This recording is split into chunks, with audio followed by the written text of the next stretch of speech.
Welcome back, virtual aviation CEOs, to this explainer. We are looking at something absolutely monumental today. It's the World of Airports version 3.6.0 update, officially dubbed the Flyboys release. Now, if you've been busy managing your digital airport empires, you already know how crucial these big updates are. But what makes this specific release so incredibly fascinating is just how heavily it was shaped by direct player feedback. Seriously, the developers didn't just tweak a few numbers in the background. They literally listened to what the community was begging for and delivered it on a silver platter. So grab your coffee and buckle up because we've got a lot of ground and sky to cover today. Okay, here's our flight plan for today's deep dive. First, welcome to Zurich Airport. Second, expanding the heavy fleets. Number 3, custom liveries and paint. 4, expanding your global network. And lastly, upgraded systems and UI. Let's get right into it. Welcome to Zurich Airport, the new European hub. Let's jump right into the first major community win. You guys asked for a central base in Europe, and wow, the developers definitely delivered. Just look at the incredible visual fidelity of this night shot.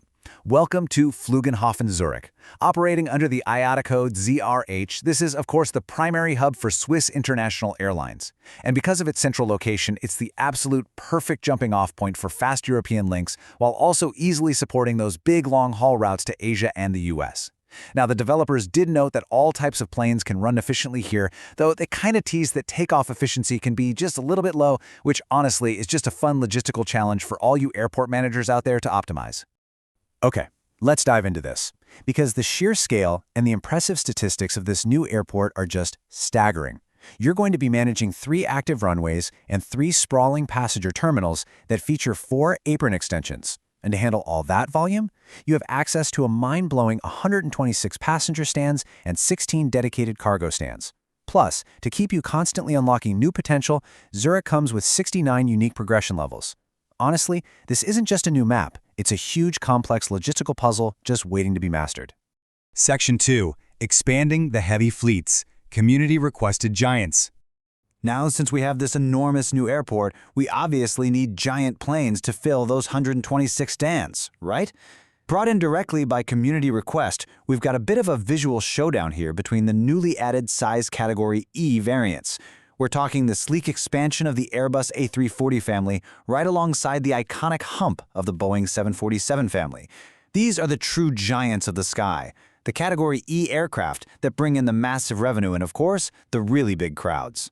The developers literally cited this exact community request in their release notes. Players specifically asked to complete the A340 family, pointing out that models like the A340-500 have some of the longest ranges among all commercial jets. They also explicitly requested unique models like the A346F just to add a second passenger-to-freight plane to the game.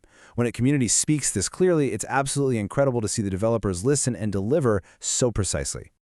Now, what's really interesting about these requested variants is the unique handling details they brought with them. The B747 line gets the classic B742F with its iconic nose cargo door, the B742SF converted freighter, and the B74S, which is a special performance longer range version. But the true standout here, for sure, it's the Airbus A340. This is a converted passenger freighter that actually doesn't have a left side main cargo door. So you might be wondering, how do they load it? Well, the developers actually implemented a system where it uses catering trucks loaded with cargo boxes to fill the plane. It's these kinds of real-world, highly specific handling mechanics that make digging into this update so much fun. Moving on to Section 3. Custom liveries and paint, making your fleet unique. Once you have these giants, you definitely want them to look the part. And this update introduces parametric custom liveries across a huge portion of the fleet, including those new A340 and B747 families we just talked about, as well as the B752, E190, and MD-11. Over 120. That is the staggering number of new, custom, refurbished, and completely unique liveries added in this single update alone. Whether you're going for a historic 1970s look for your Boeing, or maybe a super sleek modern coat for your Airbus, the sheer volume of artistic customization added here is going to keep your hangars very, very busy. We obviously can't list all 120 here, so let's just distill this massive catalog down by focusing strictly on the unique event and special occasion liveries you can now collect. You can deck out your fleet with incredibly specific, real-world designs like the Lufthansa 100 Years, the Austrian Airlines football livery, or the vibrant South African Andizani for the B743. I mean, these aren't just paint jobs anymore. They are literal collector's items for your airline. And this brilliantly illustrates exactly what we're talking about. Just look at the stunning Qatar Airways FIFA 2026 event livery on the B77W. The attention to detail on the branding, that deep maroon contrasting with the vibrant blue, it is going to look absolutely incredible, taxiing down your newly built Zurich runways. Section 4. Expanding your global network. Dozens of new destinations. All right, so you've got the hub, you've got the planes, and you've got the paint. So I have to ask the CEOs tuning in directly, where are you gonna fly next?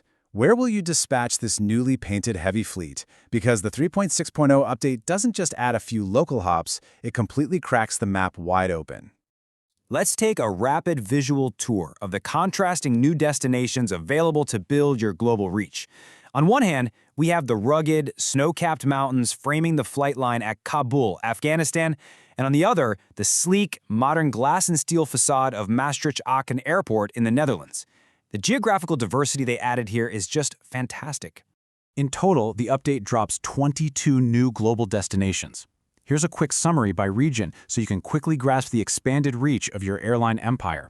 You can send flights to coastal European spots like Biarritz, you can push into the Middle East and Asia with challenging routes to Aden or Sanaa, or even test your cold weather operations by flying up to the Nordics, hitting Akureyri in Iceland or Luleå in Sweden.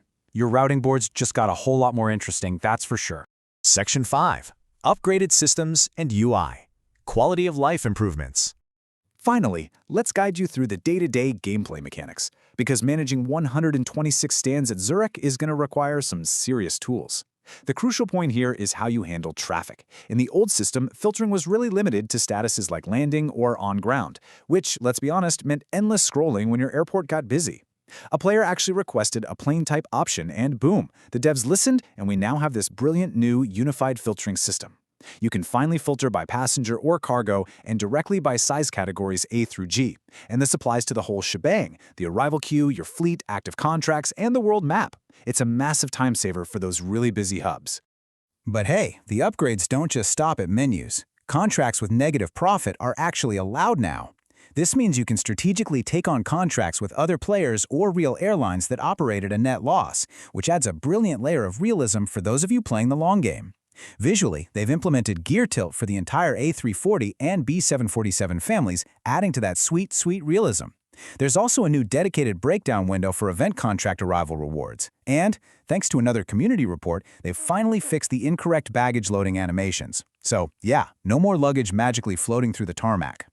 And well, that brings us to the end of our flight path for today.